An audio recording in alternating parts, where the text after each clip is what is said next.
प्यारे साथियों, आप सभी को एक बार फिर वेलकम है आपका अपना पसंदीदा चैनल, जो बिहार के बहुत ही बच्चे को पसंदीदा चैनल कहते हैं, एग्जाम फ्लक्स पर। और आज हम लोग बहुत ही बेहतरीन अंदाज में पढ़ने वाले हैं पृष्ठीय क्षेत्रफल और आयतन। बहुत ही सुंदर ढंग से देखेंगे, कभी नहीं भी पढ़े हैं तो भी बहुत आसानी से मैं समझाने की आपको कोशिश करूंगा। यह चैप्टर नंबर 14 है, यह 14 नंबर सॉरी बच्चों, चैप्टर नंबर 13 है। और 13वां चैप्टर हम लोग बहुत ही बेसिक से यह देखेंगे कि पृष्ठीय क्षेत्रफल क्या होता है, और बहुत ही लाजवाब तरीके से एकदम बेसिक से सीखेंगे। यह बहुत ही सुंदर से आपको 2 नंबर या 5 नंबर सवाल देखने को मिलेगा एग्जाम में। आप देखिए कितना आसान है। पहले तो पृष्ठीय क्षेत्रफल एवं आयतन की अगर बात करें तो हम लोग पहले समझेंगे क्षेत्रफल किसे कहते हैं, छोटा छोटा परिभाषा देखेंगे, उसके बाद हम लोग आएंगे टॉपिक पर। तो यदि हम कह लें पहले कि क्षेत्रफल किसे कहते हैं, क्षेत्रफल की यदि परिभाषा कोई पूछे तो आप सीधी सी बात बताइएगा, जिसको इंग्लिश में एरिया कहते हैं। एरिया के व्हाट इज एरिया, तो आप कहिएगा किसी तल के द्विमुखीय आकार के द्विभुमीय, देखिए हम लिख सकते हैं आपके सामने में, किसी तल के द्विविमीय आकार के परिणाम को क्षेत्रफल कहते हैं, क्षेत्रफल कहते हैं। बहुत ही लाजवाब यह आंसर होगा आपको। किसी तल के द्विमितीय आकार को हम क्या कहते हैं, परिणाम जिसका होता है उसी को हम लोग कहते हैं क्षेत्रफल। यदि हम समझता हूं कि आप लोग यह नहीं बात समझे होंगे, अभी हम आपको बताते हैं। जैसे आप कोई फिगर ले लीजिए, जैसे हम आपके सामने में एक फिगर लेते हैं त्रिभुज, इसका क्षेत्रफल द्विविमीय है, क्योंकि यह 3D नहीं है, यह द्विविमीय है। इसके अंदर की इतना लंबाई चौड़ाई, इसमें जो जितना बड़ा क्षेत्रफल है, ये जो देख रहे हैं बच्चों, यह फिगर बन जा रहा है, यह जो अंदर में देख रहे हैं, यह सब दूरी कितना दूरी है, ये लंबाई चौड़ाई ऊंचाई सब देखकर, तो इसी को कहते हैं, हम लोग कहते हैं क्षेत्रफल कहते हैं। यह सब द्विविमीय हुआ, जैसे हो गया वृत्त हो गया, जैसे आपका हो गया चतुर्भुज हो गया, जैसे आपका हो गया वर्ग हो गया, जैसे आपका आयत हो गया, समझ गए। यह सब क्या है, द्विविमीय आकार आकृति है, द्विविमीय आकृति है। तो हमको तो क्षेत्रफल पढ़ना नहीं है, यहाँ पढ़ना है सरफेस एरिया, यानी यहाँ पढ़ना है पृष्ठीय क्षेत्रफल। तो हम लोग अब बहुत ही सुंदर से पृष्ठीय क्षेत्रफल देखने वाले हैं। यह क्षेत्रफल की परिभाषा आप लोग लिख चुके होंगे और बहुत ही बेखूबी से लिखे होंगे। तो हम लोग अब आएंगे पृष्ठीय क्षेत्रफल की ओर। तो हम सबसे सुंदर परिभाषा लेंगे, पृष्ठीय क्षेत्रफल किसे कहते हैं, पृष्ठीय क्षेत्रफल किसे कहते हैं। इसको हम लोग इंग्लिश में क्या कहते हैं, सरफेस एरिया। तो बहुत ही आसान से देखिए, 2D को हम लोग 2D आकार के परिणाम को हम क्या कहते हैं, क्षेत्रफल।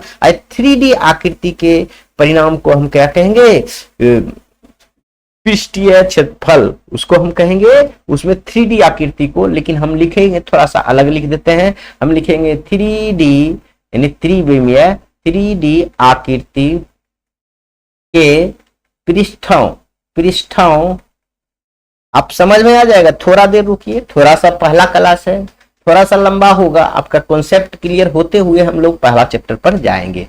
3D आकृति के पृष्ठों, 3D आकृति के पृष्ठों, और क्या लिखेंगे, का क्षेत्रफल, पृष्ठों का क्षेत्रफल। क्षेत्रफल मतलब हम समझा चुके हैं, क्षेत्रफल क्या कहलाता है, पृष्ठीय क्षेत्रफल कहलाता है, पृष्ठीय क्षेत्रफल कहलाता है। यह भी आप बहुत ही बेखूबी से समझ गए होंगे पृष्ठीय क्षेत्रफल क्या होता है। क्या होता है पृष्ठीय क्षेत्रफल, 3D आकृति के पृष्ठों का क्षेत्रफल हम पृष्ठीय क्षेत्रफल कहते हैं। जैसे हम यदि एग्जाम्पल में ले लें हम लोग, जैसे हम आपका एग्जाम्पल में ये फिगर लेकर दिखा देते हैं कि कैसे होता है 3D आकृति के पृष्ठीय क्षेत्रफल। जैसे हम ले लेते हैं घनाभ बेलन, क्या यह सब ले लेंगे। देखिए घनाभ हो गया, ये घन हो गया, समझ गए। यह सब हम आपको बताएंगे। इसको आप पृष्ठीय क्षेत्रफल अगर हम निकालना चाहें, इसका हम पृष्ठीय क्षेत्रफल निकालना चाहे, आइए पीछे आइए। हाँ देखिए हम आपके लिए फिगर यहाँ लाए हैं। देखिए फिगर लाए हैं, यह क्या हो गया, घनाभ हो गया, ई क्या हो गया, घन हो गया। घन की सभी भुजा, इसमें क्या है जानता है, लंबाई होता है, चौड़ाई होता है, ये देखिए यह ऊंचाई होता है। इसी को हम लोग 3D आकृति कहते हैं, समझ गए, 3D आकृति कहते हैं। और जितना भी है वर्ग, आयत, त्रिभुज, यह सब में दो ही होता है, लंबाई और चौड़ाई होता है, और कुछ नहीं होता है, समझ गए। इसीलिए हम लोग इसको क्या कहेंगे, 3D आकृति कहेंगे। इसके अगर चारों पृष्ठ का क्षेत्रफल निकालेंगे, यानी चारों बाहरी आवरण का पृष्ठ का क्षेत्रफल, उसी को हम लोग पृष्ठीय क्षेत्रफल कहते हैं। तो थोड़ा सा और एक चीज समझ लीजिए, आयतन क्या होता है। यह आयतन, जिसका वॉल्यूम भी कहते हैं, आयतन क्या कहते हैं, किसी वस्तु द्वारा अधिकृत स्थान, ऐसे लिखेंगे, किसी वस्तु द्वारा अधिकृत स्थान, अधिकृत मतलब छेका गया स्थान, अधिकृत स्थान को क्या कहते हैं हम लोग, आयतन कहते हैं, आयतन कहते हैं। बहुत ही सुंदर से हम लोग पढ़ेंगे आयतन किसे का, आयतन कहते हैं। जैसे इसमें मान लीजिए ये डब्बा है, ये अगर खोखला रहेगा, ये मान लीजिए डब्बा नहीं है, ये ठोस है, तो भी इसमें कुछ स्थान घेर रहा है, कुछ ठोस इसमें रखा हुआ कि नहीं। 3D आकृति, लंबाई, चौड़ाई, ऊंचाई, दोनों तीनों चीज है, तो इसमें तो कुछ अंदर में रखा जा सकता है। अधिकृत स्थान, इसमें क्या चीज, मान लीजिए कि कोई बाल्टीन है, मान लीजिए कोई अर्धगोला है, यह मान लीजिए अर्धगोला है, यह क्या है, अर्धगोला है। ये अर्धगोला में तो कुछ हम रख सकते हैं, कटोरा जैसे अर्धगोला होता तो रख सकते हैं। इसमें कितना लीटर पानी आ जाएगा, उसी को हम आयतन कहते हैं। इतना तो समझ में आ गया होगा। कुछ भी हम ले सकते हैं, जैसे हम ले लेते हैं अर्धगोला हो गया, घन हो गया, घनाभ हो गया, शंकु ले लीजिए। यह मान लीजिए शंकु को ही हम उल्टा के रख देते हैं, टोपी देखें बर्थडे वाला, उसी को हम उल्टा के रख देते हैं। तो इसको भी इसमें हम कुछ रख सकते हैं, मान लीजिए पानी इसमें एक आधा लीटर अटेगा, चाहे 2 लीटर अटेगा, तो इसी को हम कहते हैं आयतन। कितना का आयतन है इसका, वॉल्यूम। आप उम्मीद करता हूं कि यह भी बात आप समझ गए होंगे, नहीं समझे तो भी कोई दिक्कत नहीं है। आगे अब चलिए हम बहुत ही सुंदर से समझाएंगे, बहुत ही बेखूबी से समझाएंगे। तो पहले हम लोग क्या करते हैं, सबका फॉर्मूला देख लेते हैं, एक बगल से फॉर्मूला देख लेते हैं। उसके बाद हम लोग क्या करेंगे, आएंगे आपको बताने के लिए। फॉर्मूला आपको 9th क्लास में टीचर लोग ने सिद्ध करना बता दिया होगा, यहाँ सिर्फ फॉर्मूला लिख देते हैं, जिसके हिसाब से आप जो है पढ़ सकते हैं, क्वेश्चन बना सकते हैं, याद कर सकते हैं, समझ गए। तो हम लोग पहले फॉर्मूला की तरफ आते हैं। फॉर्मूला से पहले हम लोग क्या करेंगे, फिगर ले लेते हैं। एक फिगर आपका ले लेते हैं जिसका नाम है, क्या नाम है, घन। पहला हम लोग घनाभ से ही स्टार्ट करते हैं, छोड़िए घन नहीं, घनाभ से स्टार्ट कर लेते हैं। हम लोग क्या करेंगे, फॉर्मूला ले लेते हैं घनाभ। यह देखिए आपका घनाभ है, इसका थोड़ा बड़ा कर दीजिए और सुंदर लगने लगेगा घनाभ। इसका जो है बड़ा कर लीजिए, देखिए अब बड़ा बढ़िया लग रहा है, और भी बड़ा कर सकते हैं। देखिए घनाभ हो गया। अब घनाभ से स्टार्ट करते हैं, इसका क्या क्या क्षेत्रफल होता है। पहले लिखेंगे घनाभ। घनाभ को हम इंग्लिश में कहते हैं क्यूबॉइड, समझ गए।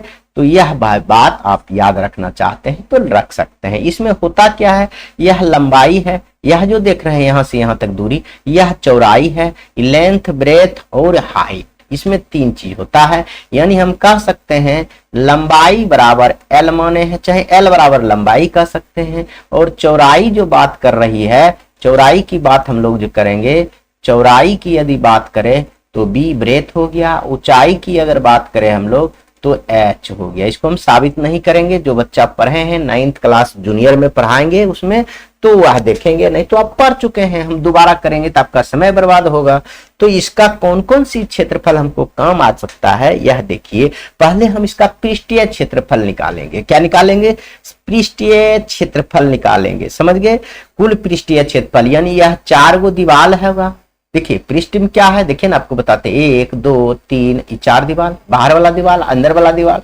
देखिए 2 सामने, इधर चौड़ाई का 2 सामने, लंबाई का नीचे ऊपर 2 और 2, 6 दीवार हो गया, समझ गया। 6 दीवार हो गया, तो इसको हम पृष्ठीय क्षेत्रफल कहते हैं। 6 दीवार का पृष्ठीय क्षेत्रफल। आपको नहीं समझ में आएगा ना, किताब देख रहे हैं, किताब बुक समझिए, वह क्या है, घनाभ है।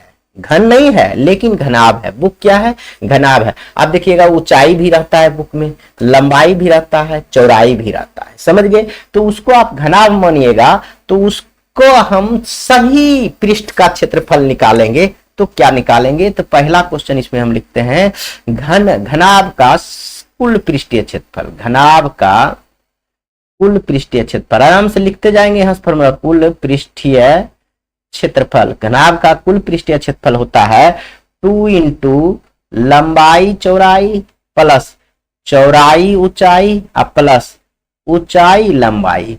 इतना बात आप याद रखेंगे, यानी 2 into LB plus BH plus HL, समझ गए? इतना बात संपूर्ण यह 6 पृष्ठ का क्षेत्रफल हो गया, समझ गए? अब आएंगे हम लोग घनाभ के पार्श्व पृष्ठीय क्षेत्रफल। दूसरा में लिखेंगे, अब क्या होता है वो भी बताएंगे। घनाभ के पार्श्व पृष्ठीय क्षेत्रफल, इसका मतलब होता है, अंदर ब्रैकेट में लिख दें हम, या लिख करके लिख देते हैं, घनाभ के चारों दीवारों का क्षेत्रफल। घनाभ के चारों दीवारों का क्षेत्रफल, दीवारों का क्षेत्रफल क्या होता है? देख लीजिए, घनाभ की 4 दीवार कौन सी? एक ये, जैसे जो लंबाई है, ये जो लंबाई नहीं, जो चौड़ाई आपको दिख रहा है, यह जो की चौड़ाई, यह ऊंचाई की बात करें तो 2 3 एक बाहर वाला 4, यही चारों दीवार का अगर क्षेत्रफल की बात करें हम लोग तो क्या हो जाएगा? 2 इंटू लंबाई प्लस चौड़ाई इंटू H। याद रखेंगे, बहुत ही सुंदर से बेखूबी से याद रखिएगा। अब लिखेंगे घनाभ का आयतन, बहुत ही सुंदर से आप याद रख सकते हैं। घनाभ का आयतन, घनाभ का आयतन, ये तो बहुत आसान है। आप बहुत पहले L गुना B गुना H, बहुत लंबाई गुना चौड़ाई गुना ऊंचाई, बस इतना ही होता है। अब आएंगे अगला क्वेश्चन लिखेंगे, घनाभ का विकर्ण। 7-8 आकृति बताएंगे, विकर्ण बस हो गया, ज्यादा नहीं बताएंगे। तो होता है √L² plus B² plus H², जहां HL सब जान ही रहे हैं क्या होता है, समझ रहे हैं? अब एक और फॉर्मूला इसमें लिखिए, बस हम लोग इसका समाप्त कर देंगे घनाभ, उसके बाद घन पर आएंगे, बहुत ही सुंदर से घन के बारे में देखेंगे। घनाभ का कुल पृष्ठीय क्षेत्रफल, यह जो लिखे हैं ना, फिर वही चीज लिखते हैं लेकिन कुछ कंडीशन देके। क्या लिखेंगे? घनाभ का कुल पृष्ठीय क्षेत्रफल, यहां लिखेंगे यदि ऊपर या निचला भाग को शामिल नहीं किया गया, शामिल नहीं करने पर, समझ रहे हैं? देखिए यह 6 पृष्ठ है, अगर घर है तो नीचे में हम रंगाई पोताई नहीं करेंगे। अगर हमको नापना है कि कितना पृष्ठ क्षेत्रफल है तो घर की चारों दीवार करेंगे और छत करेंगे, 5 ही होगा। तो यही अगर ऊपर छोड़िए चाहे नीचे छोड़िए, तब कुल पृष्ठ क्षेत्रफल क्या होगा? मान लीजिए आप कहीं ठिक्का ले लिए कि कितना स्क्वायर फीट है, तो पृष्ठ का क्षेत्रफल तो आपको जरूरी है, तो जरूरी है तो आप ऊपर नापिएगा, छत नापिएगा और चारों दीवार नापिएगा। जमीन तो नहीं रंगा जाता है, तो जमीन नहीं नापिएगा, तो उस स्थिति में जो कुल पृष्ठीय क्षेत्रफल क्या होगा? एक भाग छोड़ दीजिएगा, चाहे ऊपर चाहे नीचे, तो आप इसका क्षेत्रफल बहुत ही आसानी से आप लिख सकते हैं। क्या होता है इसका क्षेत्रफल? बोलिए। LB प्लस, क्या होता है? LB प्लस सही से लिख देते हैं 2 into L plus B into H, समझ रहे हैं? यानी हो गया लंबाई प्लस चौड़ाई, लंबाई प्लस चौड़ाई plus 2 into L into plus B into H, समझ रहे हैं? इतना बात यदि आप याद रखते हैं तो बहुत ही सुंदर से हो जाएगा, जहां LBH का मान हम आपको बता चुके हैं। अब हम लोग आएंगे दूसरा फिगर के ऊपर, जिसको आपको बेसब्री से इंतजार था, घन। इसको क्या कहते हैं? क्यूब कहते हैं, क्यूब कहते हैं। इंग्लिश हम स्किप कर रहे हैं, हिंदी में ही बता रहे हैं। इसका फिगर हम आपको सामने में ला देते हैं, एगो समझ गए? घन का एक फिगर आपके सामने में ला देते हैं। मान लीजिए यह क्या है? घन है। मान लीजिए यह क्या है? आपका घन है। आ गया घन आपके सामने। इसका लंबाई चौड़ाई ऊंचाई सब एक होता है, इसलिए हम लोग ऐसा बना रहे हैं, यह भी आप ध्यान रखेंगे, समझ गए? इसका सब कुछ बराबर होता है, यह सब बराबर होता है, सभी भुजा क्या होता है? बराबर होता है। तो तो ये तो बहुत आसान है। 2 नंबर में क्या लिखेंगे, घन का कुल पृष्ठीय क्षेत्रफल। तो ये इसमें भी 6 पृष्ठ होता है, कुल पृष्ठीय क्षेत्रफल आप गिनती कर लीजिएगा, 6 गुना भुजा स्क्वायर। चलिए आ गया ये। दूसरा नंबर में आएंगे, घन का पार्श्व पृष्ठीय क्षेत्रफल। घन का पार्श्व पृष्ठीय क्षेत्रफल, इसका मतलब हम पिछले क्वेश्चन में बताए हुए हैं कि चारों दीवार का क्षेत्रफल। घन का पार्श्व पृष्ठीय क्षेत्रफल, या चाहे इसका लिखा है चारों दीवार, पार्श्व मतलब चारों दीवार का क्षेत्रफल। तो इसको हम लिख सकते हैं 4 गुना भुजा स्क्वायर। बहुत आसान है, समझ गए। 9 नंबर में लिखिए। अब आइए, घन का आयतन। घन का आयतन, यह तो और आसान है, भुजा क्यूब। अब आइए 9 नंबर में, घन का विकर्ण। घन का विकर्ण की बात करें हम लोग तो घन का विकर्ण हो जाएगा √3 गुना भुजा। आगे आइए 9 नंबर में, आप देखिए इसका भी एक कुल पृष्ठ क्षेत्रफल निकालेंगे, लेकिन ऊपर या नीचे एक छोड़कर। घन का कुल पृष्ठ क्षेत्रफल, कुल पृष्ठीय क्षेत्रफल ऊपर ही जैसा होगा। ये 6 पृष्ठ था, इसमें 5 पृष्ठ, समझ गए। ऊपर या नीचे छोड़कर, ऊपर या नीचे, नीचे नहीं लेने पर, नहीं लेने पर एक कोनो सतह छोड़ेंगे, तब इसका क्षेत्रफल क्या हो जाएगा वह देखिएगा, समझ गए। क्योंकि ऐसा आपको हमेशा मिलेगा, समझ गए, ऐसा आपको हमेशा मिलेगा। 5 पृष्ठ है तो 5 गुना भुजा स्क्वायर, समझ गए। यहाँ देखिए 4 पृष्ठ, पृष्ठ पार्श्व मतलब 4 पृष्ठ में 4 गुना भुजा, 6 पृष्ठ 6 गुना भुजा स्क्वायर। बात समझ रहे हैं, 6 पृष्ठ होता है इसमें, तो 1 पृष्ठ छोड़ देंगे तो 5 गुना भुजा स्क्वायर हो जाएगा, समझ रहे हैं। बहुत अच्छा से आप लोग यह बात बेखूबी से समझ सकते हैं। अब हम लोग आएंगे बेलन की तरफ, जिसको आप नाम देते हैं सिलेंडर। क्या देते हैं, सिलेंडर, बेलन। बेलन इसका नाम देते हैं सिलेंडर। सिलेंडर की बात करें हम लोग, सिलेंडर की बात करें तो सिलेंडर की अगर बात करें हम लोग, थोड़ा सा टैब में गड़बड़ी है इसलिए राइटिंग गड़बड़ होता है। प्यारे बच्चों, राइटिंग से कोई मतलब नहीं है, हम पढ़ा के आपको बोल बोल के पढ़ा रहे हैं, तो उम्मीद करता हूँ कि आप लोग बहुत अच्छे से समझ रहे होंगे। अब आइए हम लोग बेलन पे लेकर चलते हैं आपको। देखिए बेलन एक बना है आपके सामने, देखिए बेलन हम बना लिए, थोड़ा सा बड़ा बना लेते हैं। बना लिए बेलन, जिसको सिलेंडर कहते हैं। इसमें 2-3 चीज आपको ध्यान रखना होगा, समझ गए। 2-3 चीज का ध्यान रखना, देखिए यहाँ से यहाँ तक बेलन की त्रिज्या होती है, यहाँ से यहाँ तक बेलन की ऊंचाई होता है इसका। देखिए यह भी त्रिज्या उतना ही होगा जितना ऊपर होता है, समझ गए। तो यह देखिए त्रिज्या ई आर हो गया, यह ऊंचाई एच हो गया। बस ये 2 चीज याद रखिए, यानी आर बराबर त्रिज्या रखिएगा, त्रिज्या, एच बराबर ऊंचाई मानिएगा, समझ गए। यह बात लिख देते हैं, तब ना फॉर्मूला यहाँ लिखिएगा। तो हम लोग पहले लिखेंगे, पहले क्या लिखेंगे, बेलन की हम लोग बारे में लिखेंगे, बहुत ही बेखूबी से लिखेंगे। बेलन की क्या होता है, पृष्ठीय क्षेत्रफल लिखेंगे। क्या लिखेंगे, बेलन का वक्र पृष्ठीय क्षेत्रफल। क्या नंबर में लिखिए, बेलन का वक्र पृष्ठीय क्षेत्रफल। अब वक्र पृष्ठीय मतलब होता है ये चारों बगल की क्षेत्रफल। बेलन देखिए सिलेंडर है, जैसे कलम आप देख रहे हैं, कलम में ऊपर में वृत्त जैसा बना हुआ है, नीचे भी वृत्त, नीचे नोक रहता है। चाहे आप दूसरा चीज का उदाहरण कुछ ले सकते हैं, बेलन सिलेंडर देख रहे हैं, समझ रहे हैं। तो बेलन का बात यदि हम करें, तो बेलन की यदि हम बात करें तो यह चारों दीवार, यह देखिए पूरे चारों बगल की पृष्ठीय क्षेत्रफल को हम वक्र पृष्ठीय क्षेत्रफल कहते हैं। चारों बगल के पृष्ठीय क्षेत्रफल को हम लोग क्या कहते हैं, वक्र पृष्ठीय क्षेत्रफल। इसका होता है 2πr(h). देखिए 2πr(h) होता है इसका चारों बगल का वक्र पृष्ठीय। चारों बगल की दूरी को देख लेंगे तो उसको हम वक्र कहेंगे, समझ गए। दूसरा अगर ख नंबर में इसको कहेंगे बेलन का कुल पृष्ठीय क्षेत्रफल। कुल अगर कहेंगे तो वक्र पृष्ठीय क्षेत्रफल में यह दोनों, देखिए यह वृत्त है और नीचा भी वृत्त है, तो 2 वृत्त जोड़ देंगे तो समझ लीजिए क्या होगा, बेलन का कुल पृष्ठीय क्षेत्रफल। तो आप यहाँ हम बता देते हैं, पहले देखिए वक्र पृष्ठ चारों बगल की लंबाई 2πr(h) आप प्लस यह देखिए वृत्त का क्षेत्रफल, एक वृत्त ऊपर एक वृत्त नीचे, समझ गए। तो हो जाएगा 2πr(h), एक वृत्त का πr² तो देखिए दोनों में क्या कॉमन है, 2 पाई आर कॉमन है तो यहाँ क्या बच जाएगा, एच प्लस आर बच जाएगा। तो वही हम लिख देंगे 2 pi r into h plus r. यह हो जाएगा बेलन का वक्र पृष्ठीय कुल पृष्ठीय क्षेत्रफल। वक्र पृष्ठीय क्षेत्रफल यह आपको नहीं लिखना है, ये आपको यह लिखना है, समझ गए।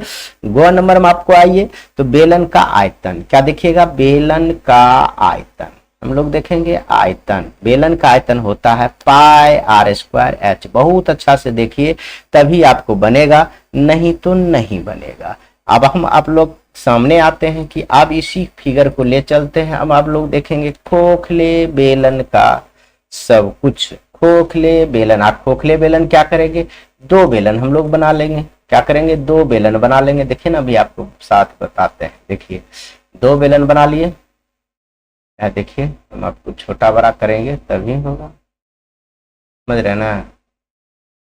देखिए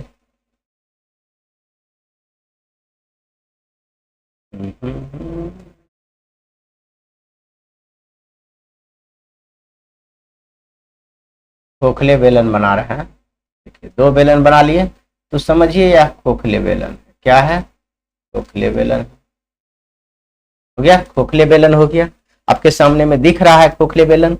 आराम से यह समझ सकते हैं खोखले बेलन, एक छोटा बेलन एक बड़ा बेलन हो गया। इसको हम लोग कहते हैं होलो सिलेंडर।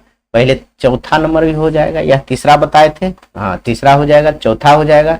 अब आइए खोखले बेलन, खोखले बेलन इसको होलो सिलेंडर कहते हैं, होलो सिलेंडर, समझ गए, होलो सिलेंडर कहते हैं। इसका हम लिखेंगे, इसमें भी देखिए यहाँ से लेकर यहाँ तक क्या हो जाएगा, ऊंचाई, दोनों को ऊंचाई सेम हो जाएगा, लेकिन इसका दो त्रिज्या हो जाएगा। यहाँ से यहाँ तक इसका छोटकी यार, और पूरे की यदि बात कर लें तो बड़की यार हम लोग कहेंगे, समझ गए। इतना दूर के छोटकी यार, इतना बात याद रखेंगे। तो हम यहाँ लिख सकते हैं आर बराबर आंतरिक त्रिज्या, आंतरिक त्रिज्या, और बड़की यार बराबर क्या होगा, बाह्य त्रिज्या, बाह्य त्रिज्या। इतना बात आप लोग याद रखेंगे। अब यहाँ आइए क्वा नंबर में लिखेंगे बेलन की बाहरी वक्र पृष्ठीय क्षेत्रफल। बाहर वाला बेलन की वक्र पृष्ठीय क्षेत्रफल लिखेंगे खोखले बेलन का, खोखले बेलन का बाहरी पृष्ठीय क्षेत्रफल, पृष्ठीय क्षेत्रफल बराबर हो जाएगा 2 पाई बड़की आर एच, बड़की आर एच, बड़की आर एच तो दोनों के समान है, एच स्मॉल ही लिखिए। तब लिखेंगे दूसरा नंबर में खोखले बेलन का आंतरिक पृष्ठीय क्षेत्रफल 2 पाई आर एच, क्योंकि अंदर वाला आर छुटकी अंदर छुटकी आर है, समझ रहे हैं। तो अब हम लिखेंगे तीसरा नंबर सवाल में, तीसरा नंबर क्वेश्चन में खोखले बेलन का कुल पृष्ठीय क्षेत्रफल, पृष्ठीय क्षेत्रफल है, चारों दीवार के भी लिख रहे हैं। तो खोखले बेलन का कुल पृष्ठीय क्षेत्रफल, कुल पृष्ठीय क्षेत्रफल। यदि कुल पृष्ठीय क्षेत्रफल की यदि हम बात करें तो देखिए यहाँ लिख देते हैं, थोड़ा सा लंबा होगा क्योंकि यह देखिए यह इसका वक्र पृष्ठीय क्षेत्रफल, वक्र पृष्ठीय क्षेत्रफल, आंतरिक बाहरी पृष्ठ क्षेत्रफल कहिए, आप वक्र पृष्ठीय क्षेत्रफल कहिए, समझ गए। बाहरी वक्र पृष्ठीय क्षेत्रफल समझ रहे हैं, तो बाहरी वक्र पृष्ठीय क्षेत्रफल कहिए चाहे पृष्ठ क्षेत्रफल कहिए। बाहरी यहाँ लिखिए वक्र, बाहरी वक्र, वक्र आप लिखना भूल गए तो लिख दीजिए आंतरिक वक्र, आंतरिक वक्र पृष्ठीय क्षेत्रफल, वक्र पृष्ठीय क्षेत्रफल। इतना बात आप जरूर याद रखेंगे तभी आपसे संभव है, नहीं तो नहीं संभव है। वक्र मतलब होता है चारों बगल की दीवार की लंबाई, बस हो जाएगा और कुछ आपको करना नहीं है, समझ गए। तो आगे देखिए, हम लोग पहले लिखते हैं इसका क्षेत्रफल। इसमें क्या होता है, कुल पृष्ठीय क्षेत्रफल में अब देखिए बाहर को हम जोड़ेंगे, बाहर को जोड़ेंगे और अंदर की भी पृष्ठीय क्षेत्रफल जोड़ेंगे। क्या खोखले है, पहले बड़का बेलन का देखेंगे तो 2 pi r h, r h h तो दोनों समान है, प्लस 2 पाई आर एच छोटकी बेलन को, मतलब छोटकी आर वाला बेलन को, अब प्लस दूगो वृत्त है। देखिए यहाँ भी वलय का क्षेत्रफल बन रहा है, यहाँ भी वलय वो बन रहा है। वलय बोले थे यह वृत्त का बीच वाला भाग को वलय कहते हैं। तो वलय का क्षेत्रफल हम पहले से पढ़ चुके हैं, क्या होता है pi r square minus are square. यही आपका क्षेत्रफल होता है, लेकिन इसमें h जोड़ देंगे। इसमें क्या जोड़ देंगे, नहीं सॉरी बच्चों, h कहाँ से आएगा, दोनों का तो हम यही लिखेंगे, 2 पाई आर एच जोड़ेंगे। देखिए 2 दुगुन है, अब कहिए क्यों, एक देखिए बला ए है, एक बला ए है, तो यह आपका फाइनली क्या हो जाएगा 2 पाई, देखिए 2 पाई आर स्क्वायर, देखिए पाई आर स्क्वायर, बड़की आर स्क्वायर छोटकी आर स्क्वायर दोनों होगा, क्योंकि यहाँ दो को दोनों है, दोनों दो है, बड़की भी छोटके, इस वलय का एक अलग होगा, इस वलय का अलग होगा, तो इसलिए 2 हम लोग लिए हैं, दोनों में कॉमन ले लिए हैं। अब वलय का क्षेत्रफल जान रहे हैं, क्योंकि दो वलय है इसलिए ऐसा लिखेंगे। थोड़ा खोखले बोलन का कुल पृष्ठीय क्षेत्रफल में यह पूरे आएगा, बड़का बाहरी के, अंदर के और या ऊपर नीचे दोनों। समझ गए, इतना बात आप समझ रहे होंगे। अब हम लोग अंतिम इसी में देखेंगे, एक और सूत्र देख लेते हैं। खोखले बेलन में प्रयुक्त धातु का आयतन, खोखले बेलन में प्रयुक्त धातु का आयतन, समझ गए। यहाँ हम आयतन नहीं लिखे, इसमें जो धातु बनता है लिया गया है उसका आयतन क्या होगा, पाई बड़की आर स्क्वायर माइनस छोटकी आर स्क्वायर इंटू एच, यही होता है खोखले बेलन के प्रयुक्त धातु का आयतन। तो आप याद रखेंगे pi r square minus are square into h, pi r square minus are square into h, समझ गए। इतना बात याद रखेंगे तो आपको बेलन के काम खत्म हो गया। अब हम लोग आएंगे शंकु की ओर, बहुत ही लाजवाब से शंकु को हम लोग देखेंगे। शंकु कैसा होता है अभी आपको दिखा रहे हैं, देखिए यही शंकु है बेचारा। शंकु का फिगर पहले ले आते हैं, आपका यही बर्थडे में जो टोपी देख रहे हैं ना, वही आपका शंकु है। इसमें 3-4 चीज आप याद रखेंगे। शंकु में देखिए यह ऊंचाई होता है, यह क्या होता है त्रिज्या होता है, यह क्या होता है तिर्यक ऊंचाई होता है। आपको हम बताते हैं, यह ऊंचाई है, यह आर है, ई एल है। देखिए जहाँ एल बराबर क्या है ये आप सबको लिख लीजिए पहले। जहाँ एल बराबर होता है यहाँ तिर्यक ऊंचाई, समझ गए। और आर बराबर होता है त्रिज्या, और क्या होता है एच बराबर होता है ऊंचाई।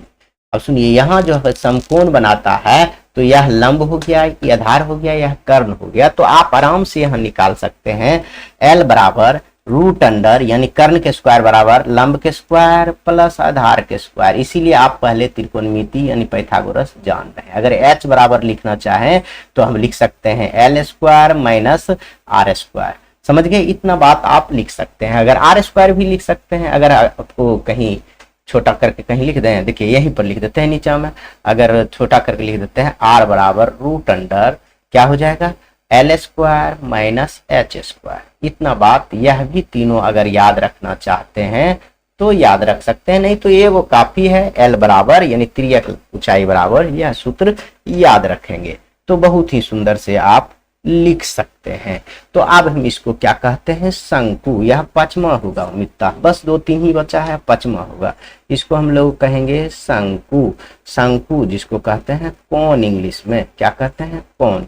आगे आइए, अब कहते हैं शंकु का वक्र पृष्ठीय क्षेत्रफल चारों घुमा हुआ है, इसको नीचे वाला भाग छोड़कर तो लिखेंगे शंकु का क नंबर देख लिखेंगे, बढ़िया लगेगा आपको भी, कहीं लिखिएगा तो बढ़िया लगेगा। क नंबर देख लिखिएगा, शंकु का वक्र पृष्ठीय क्षेत्रफल, शंकु का वक्र पृष्ठीय क्षेत्रफल होता है पाई आर एल।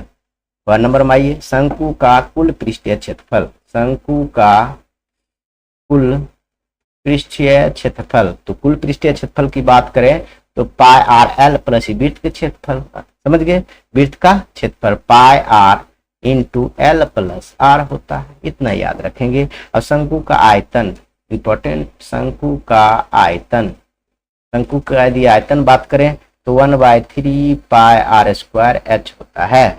अब आइए, अब यह तो हम आपको लिख ही दिए, अगर हम पूछ दे तिर्यक ऊंचाई यानी L इजकल टू तो क्या होगा रूट अंडर, सही से लिखिएगा H square plus R square.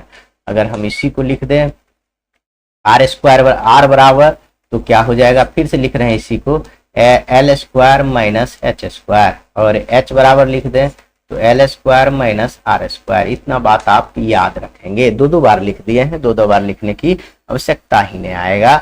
अब हम लोग आएंगे गोला की तरफ, अब लोग हम लोग आएंगे गोला की तरफ। पहले हम आपको फिगर ला देते हैं गोला वाला। एक सुंदर सा फिगर ले लेते हैं। यह ही हुई आपका गोला। हम गोला कॉपी कर लिए, आपका आ गया यह गोला। इस गोला में आपको कुछ नहीं देखना है, इसमें भी एक त्रिज्या होता है। यह देखिए, यह केंद्र से जो भी लंब पृष्ठ पर जाता है इसको हम त्रिज्या कहते हैं। तो आर बराबर हम लिख सकते हैं त्रिज्या। आर बराबर क्या लिख सकते हैं? त्रिज्या। तो हम अब गोला के बारे में देखेंगे। देखिए, क्या छठा होगा उम्मीदता? हाँ, पांचवा छठा। तो इसको हम लिखे गोला। इसको कहते हैं स्फीयर, SPHERE, स्फीयर। समझ गए? तो अब गोला के बारे में देखेंगे, बहुत ही सुंदर से एक दो क्वेश्चन, एक दो सूत्र देखेंगे, बस हो गया। क नंबर में होता है गोला का कुल पृष्ठीय क्षेत्रफल। इसमें कुछ नहीं होता है, गोला का कुल पृष्ठीय क्षेत्रफल। तो बात करेंगे तो 4πr² होता है। समझ गए? गोला का आयतन, एगो लिख लीजिए। क्या लिखिएगा क नंबर में? गोला का आयतन। गोला का आयतन बहुत ही आसानी से लिख सकते हैं, 3/4πr³। यही होता है गोला का सूत्र। मात्र दो सूत्र। यदि हम अर्धगोला की बात करें तो पहले हम आपको ले लाते हैं, फिगर ले आते हैं आपके सामने में। देखिए, आपका अर्धगोला भी यहीं पर बना देते हैं छोटा सा। देखिए, अर्धगोला हो गया, इसमें भी त्रिज्या होगा। आपको यहाँ से यहाँ तक क्या होगा? आपका त्रिज्या होगा। तो त्रिज्या हम मान लेते हैं आर। तो अर्धगोला की बात करें हम लोग, 7 नंबर में आ जाइए। अर्धगोला, समझ गए? अर्धगोला। अर्धगोला की बात हेमी स्फीयर, हेमी SPHERE, हेमी स्फीयर।